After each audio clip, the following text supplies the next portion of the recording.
You're listening to an Airwave Media Podcast.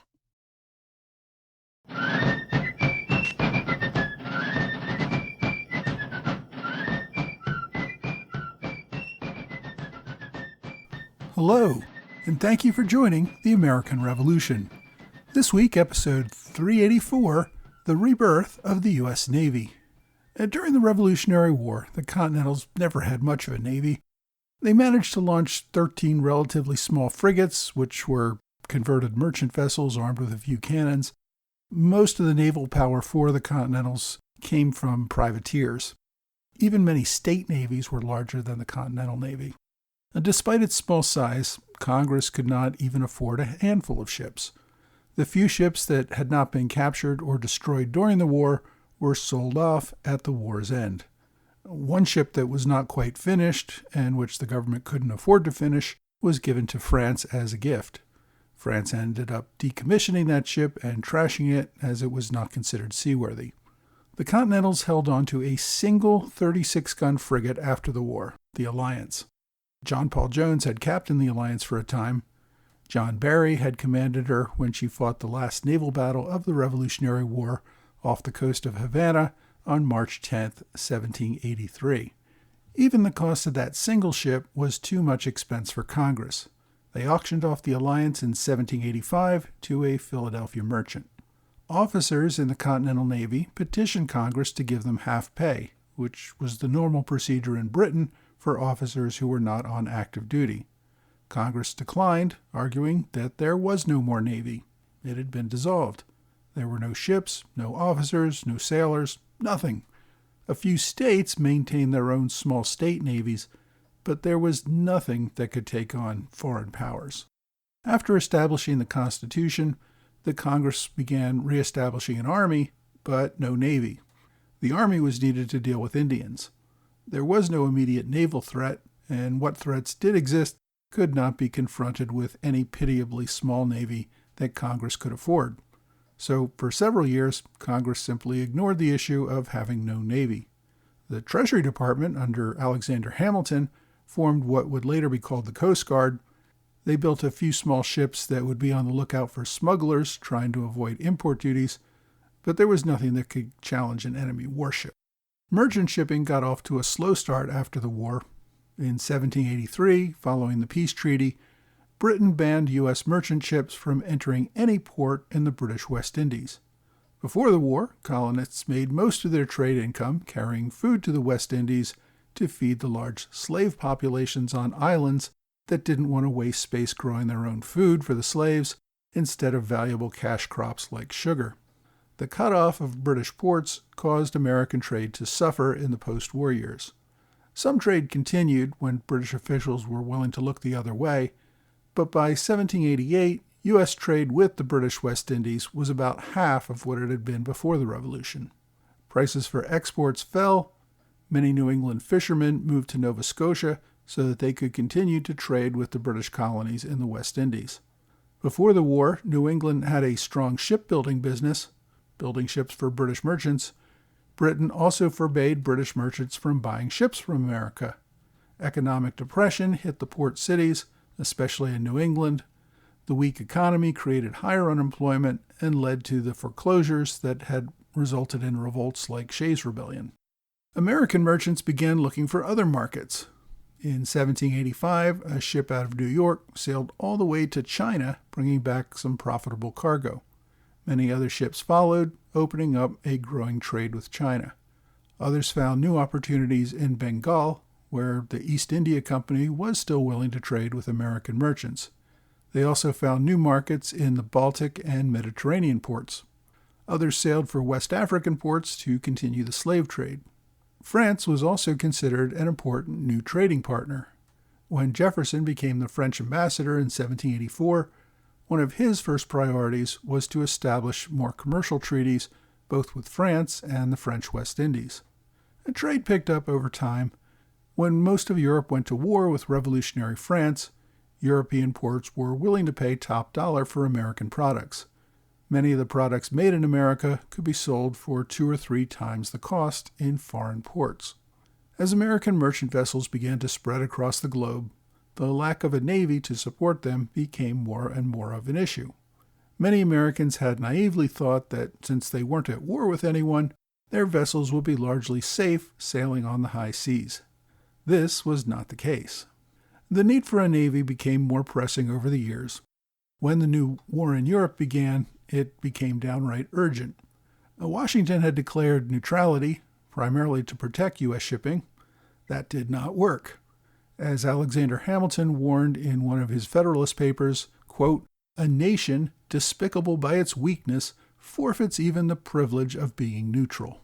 In 1793, Britain ordered the seizure of all neutral vessels headed to France or the French West Indies. Any cargoes would be seized as contraband. Britain had embarked on a policy of starving out the French. After the revolutionaries had executed so many landowners, they found that the peasants were incapable of managing the farms. French agricultural productivity plummeted, and the famine-stricken nation was dependent on imports. The British wanted to deny any relief to the enemy. Frequently, the British Navy would take captured American crew members and impress them into British service. During wartime especially, the Royal Navy was in desperate need of capable sailors, and English-speaking sailors were especially in demand. France also became a threat to American shipping. French authorities found it easier to seize American merchant ships at sea.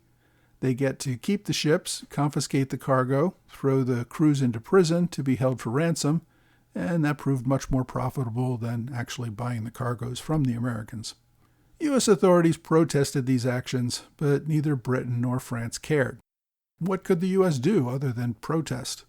It had no navy to threaten any sort of retaliation. It wasn't just major powers that picked on easy American prizes at sea. In 1785, the same year that Congress sold off its last warships, ships from the Barbary States captured American merchant ships in the Mediterranean. They kept the ships and cargo and put the crews to work as slaves. U.S. negotiators had to provide ransoms to get their return. Attacks continued. Some American sailors remained as slaves for years.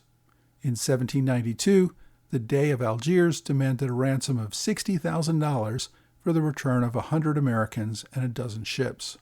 The Mediterranean became off-limits to American shipping. In 1793, though, the situation worsened. Portugal had been blocking the Strait of Gibraltar, which kept the Barbary ships bottled up in the Mediterranean. Portugal and Algiers negotiated a truce that ended that blockade, and Algerian cruisers sailed into the Atlantic, capturing 10 American ships in October of that year, the first month that they could get into the open seas. American merchant ships were easy prey, and there was no danger of retaliation from an American navy that did not exist. Congress had been debating establishing a navy for years. The Constitution had explicitly authorized Congress to provide for and maintain a navy. The administration had recommended this. In 1790, Secretary of War Henry Knox submitted estimates for the construction of several frigates. Secretary of State Thomas Jefferson also recommended the construction of a small fleet based on his prior diplomatic dealings with the Barbary States. Congress, though, dithered. The country was still trying to get its debt under control, and the people would not tolerate higher taxes. In 1793, the Senate endorsed the idea of a navy, but only, quote, as soon as the state of public finances will admit. The expansion of the Barbary attacks on American shipping in the Atlantic finally focused Congress's attention. Word of the October attacks reached Philadelphia by the end of the year. On January 2, 1794, the House of Representatives enacted a resolution that the government needed, quote, a naval force adequate to the protection of the commerce of the United States against the Algerine corsairs. Even then, the vote was pretty closely divided. The matter was referred to a committee to study the matter. That committee was largely made up of New Englanders who supported a navy. In fact, several committee members owned ships themselves. After less than 3 weeks, the committee recommended building 4 large 44-gun frigates and 2 smaller 20-gun frigates. The committee estimated the cost for the fleet would be $600,000. This might not sound like much today, but that was close to 15% of the entire federal budget. In 1793, the government spent a total of $4.5 million, and that included a huge amount for debt retirement. The committee's estimate of $600,000 would also prove to be a rather low estimate of the actual cost. Opposition to a Navy remained strong in Congress. Leading the opposition was none other than Congressman James Madison. He and other Republicans viewed a permanent Navy as what one opponent called a, quote, self-feeding organism. It would result in higher taxes and more debt. Opposition was particularly strong in the southern and western states. They viewed a Navy as yet another subsidy to New England merchants. Wealthy ship owners in large northeastern towns were essentially trying to use the tax dollars of southern and western farmers to get free security for their assets. Beyond the cost of a Navy, some also voiced an ideological opposition. Like a standing army in peacetime, a standing Navy was a symbol of military autocracy. Even worse, a standing Navy cost much more than a standing army. It was something meant for the projection of power abroad. America only needed a military to defend its land. A Navy contributed little to that. One opponent characterized all navies as, quote, the playthings of kings and tyrants. In response, pro-Navy advocates argued that a Navy was necessary for the U.S. economy. Marine insurance premiums had increased to 25% of the value of a ship and its cargo. This imposed a $2 million burden on the cost of trade, which impacted everyone who purchased imported goods or who had their crops or other products sold abroad. These costs far exceeded the cost of building and maintaining a Navy and would fall considerably if the Navy deterred attacks on American shipping. Supporters also raised the issue of national pride. America had to have a Navy if it expected foreign powers to treat it as a sovereign power. Debate raged in the House for over a month. This really was controversial. In the end, the issue of the Barbary pirates kidnapping and enslaving American sailors seemed to push the majority in favor of building the ships. To get to the majority, those in favor had to accept a Republican amendment that if the U.S. reached a truce with Algiers, that construction of the ships would halt immediately. The final House bill included 6 ships as proposed by the committee. There would be 4 44-gun frigates. The 2 smaller 20-gun frigates were upgraded to 36-gun frigates. The bill gave the president the authority to appoint 6 captains who would each supervise the construction of their own frigate. The bill got into the details for all the officers' pay, details over rations for the crew, even though it would be years before the ships would be ready to sail. The House passed the bill on March 10th by a vote of 50 to 39. Voting was pretty strongly divided by region. Northern representatives voted for the bill. Representatives from southern and western states voted no. It then went over to the Senate, which didn't seem to find the bill nearly as controversial. After minimal debate, the Senate passed the bill with a voice vote. President Washington signed the bill into law on March 29, 1794. The final appropriation for the project in that bill was $688,888. Oversight for building the new Navy fell to Henry Knox, the Secretary of War. Congress would not create a separate Secretary of the Navy until 1798, after several of the ships were completed. Even before Congress passed the naval bill, Knox began looking for a ship designer. He selected Joshua Humphreys, considered the most talented shipbuilder in America. Humphreys had been building ships since he was apprenticed to a Philadelphia shipbuilder at the age of 14. By age 20, he was a master shipwright with his own yard. Despite his Quaker background, Humphreys supported the Patriots during the Revolution and built several warships and outfitted more privateers. By 1794, he had designed, built, or repaired hundreds of different ships. Humphreys recommended a radical new design for the proposed frigates.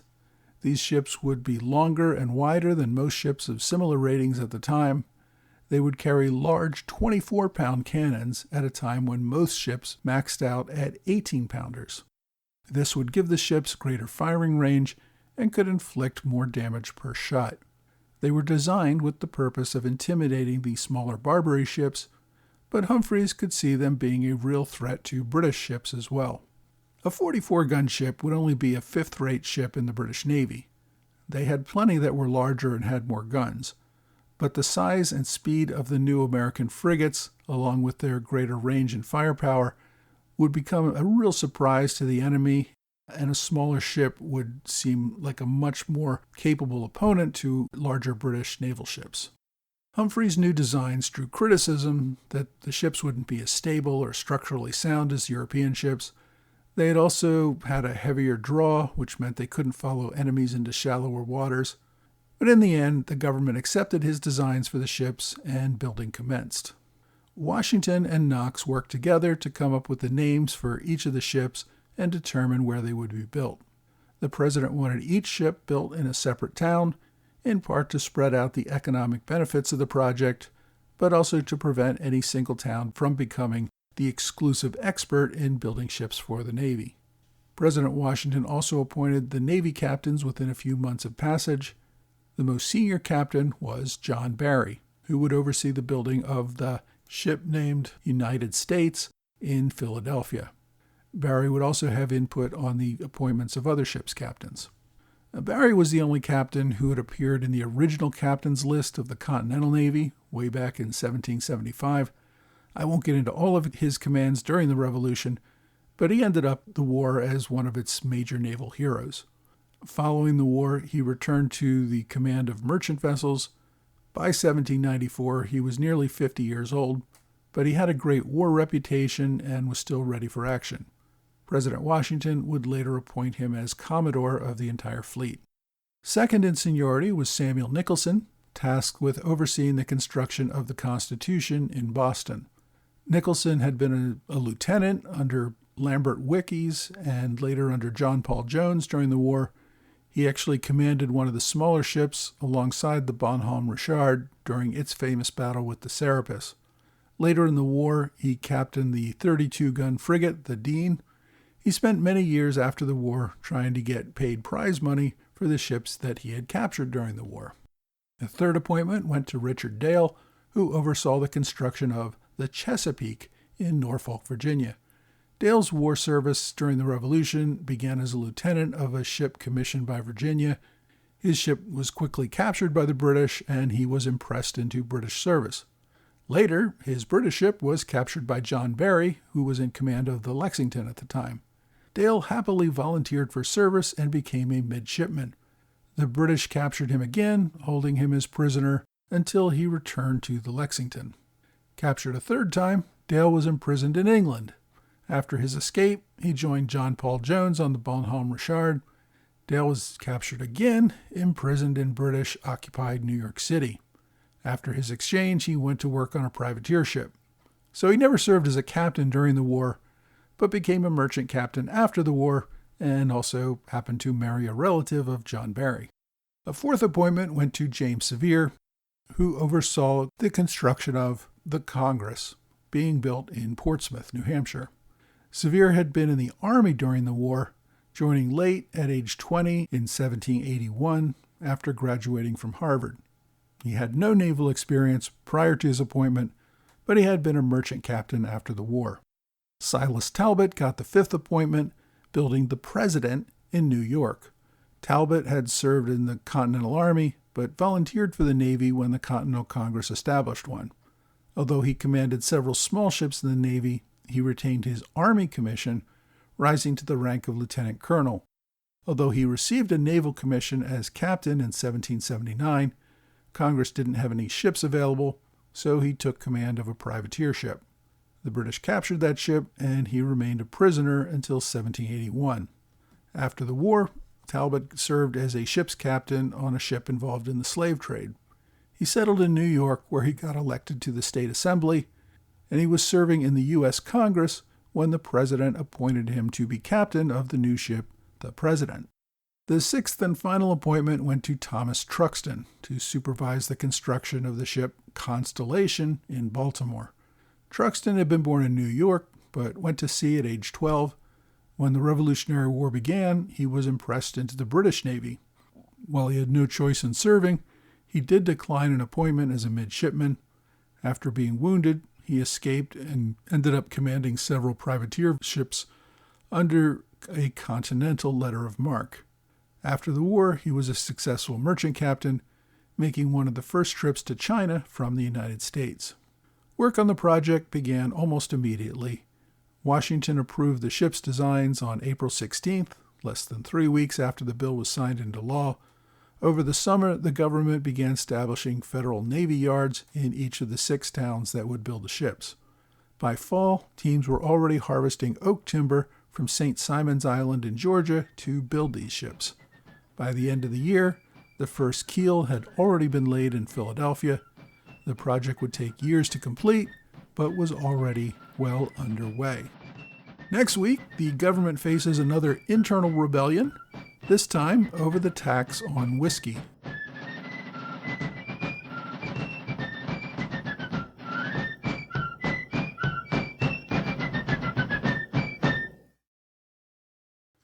Hey, thanks for joining the American Revolution Podcast After Show, part of the Airwave Media Network. Thanks to my Patreon supporters in the Alexander Hamilton Club, George Davis and Gordon Kemp, and thanks also to Robert Morris Circle supporters Keith Mello and Patrick LeBeau. I also want to welcome new standard bearers on Patreon, Ben Catterman, Larry Seltzer, and David Sarro. And also thanks to Gary Guzzi, who upgraded from standard bearer to Privy Council. Also thank you to Roger Zander for a generous one-time gift via PayPal. I know I say it a lot, but I really do appreciate everyone who supports this podcast financially. Remember that if you give as little as $2 per month on Patreon, you get access to commercial-free episodes. Supporters at the $10 level or higher get a free limited edition magnet each month with a different scene from the American Revolution. Before we get into this week's analysis, I have one quick correction. Last week, I called Dolly Madison's brother-in-law John Todd. John was her husband's name. The brother-in-law was James Todd. Sorry for any confusion. This week, we covered the Naval Act of 1794, which established the United States Navy. The U.S. Navy usually considers its birth date as October 13, 1775, when the Continental Congress authorized the Continental Navy. But as we saw today, that Navy disappeared, and there was no Navy for over a decade. The U.S. Navy, as we know it today, started with this bill on March 27, 1794. I mentioned that the position of the Secretary of the Navy was created once the first ships were built. Through most of U.S. history, the Secretary of the Navy was the equivalent in rank to the Secretary of War. The Secretary of the Navy managed the Navy, and the Secretary of War only managed the Army. This didn't change until after World War II, when Congress restructured the military entirely. The Secretary of War became the Secretary of the Army.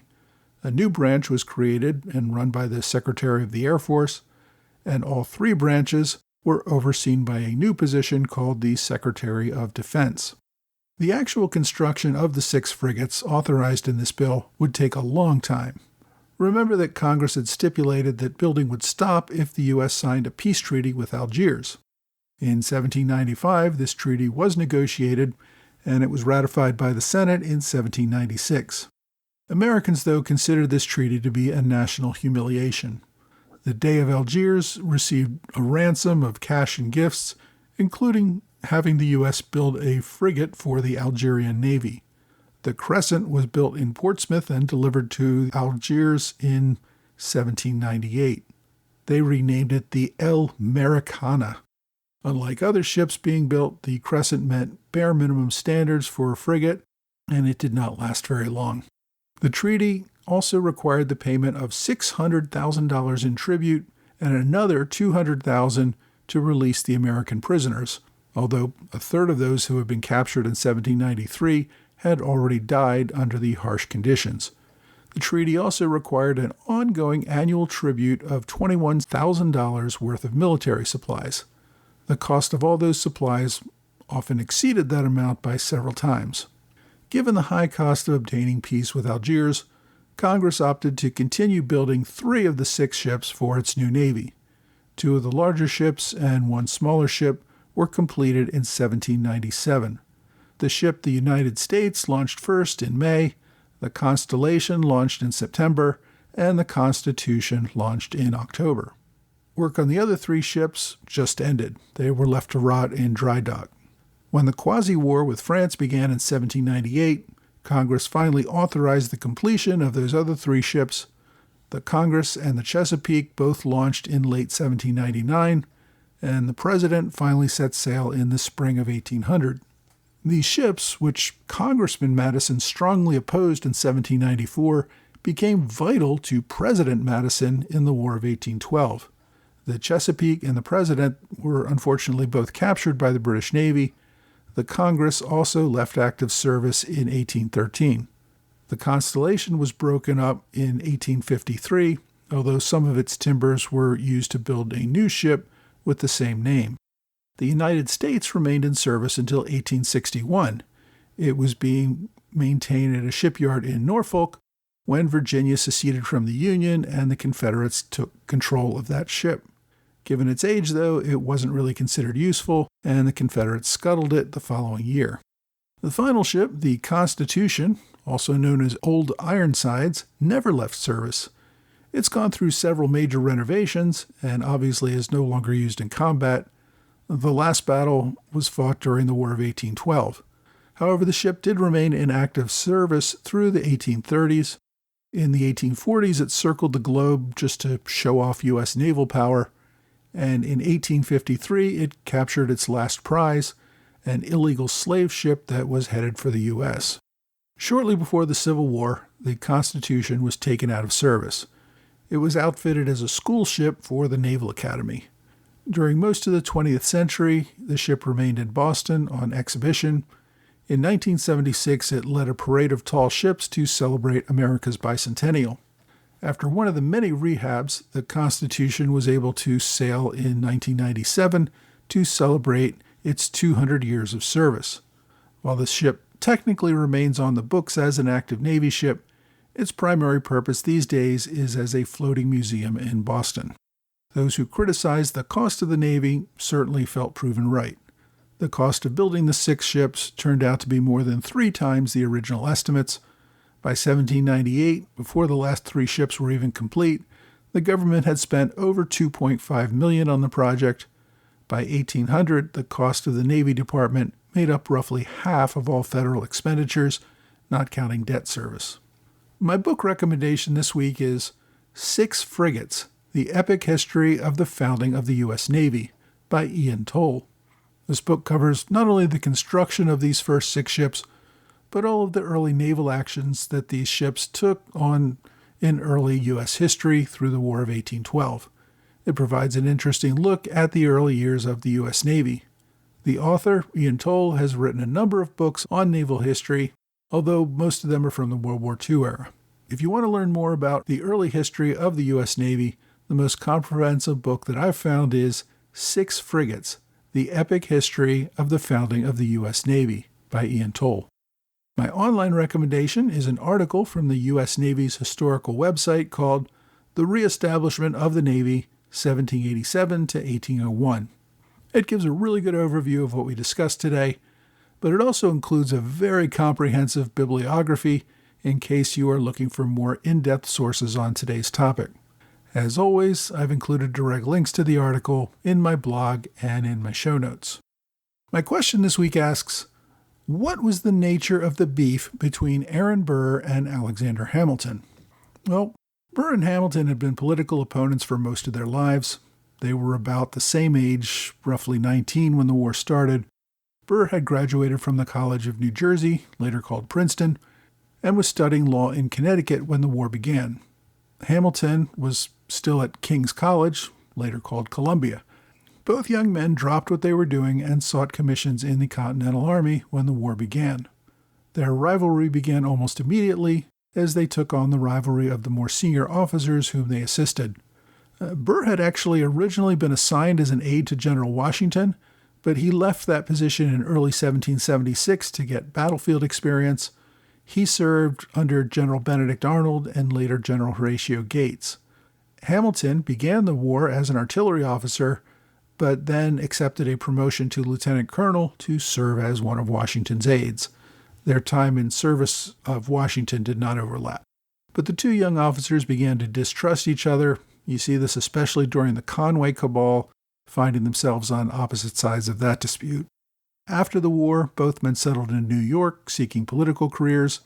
Hamilton became the leading Federalist, while Burr supported the Democratic Republicans. Burr managed to defeat Hamilton's father-in-law, Philip Schuyler, for the Senate seat in 1791. The two men never seemed to like or trust each other. This was apparent on a national scale when Hamilton helped his arch-rival, Thomas Jefferson, win the presidency that year in order to ensure that Burr did not get it. The final straw that led to the duel came when Burr ran for New York governor in 1804. A third party had published a letter that claimed Hamilton considered Burr a dangerous man who ought not to be trusted with the reins of government. Burr then wrote in a public letter demanding that Hamilton deny that, or that he said anything that someone could have interpreted as him saying in that letter. Hamilton then wrote a letter neither confirming nor denying what he said. The war of words went back and forth through several more published letters, with Burr demanding a denial and Hamilton refusing to give one. Hamilton essentially gave him the 18th century version of, "Come at me, bro." Burr then issued the challenge for a duel, and Hamilton accepted. If you have a question you'd like me to answer, please reach out to me either via email or on X, Facebook, Quora, or Reddit.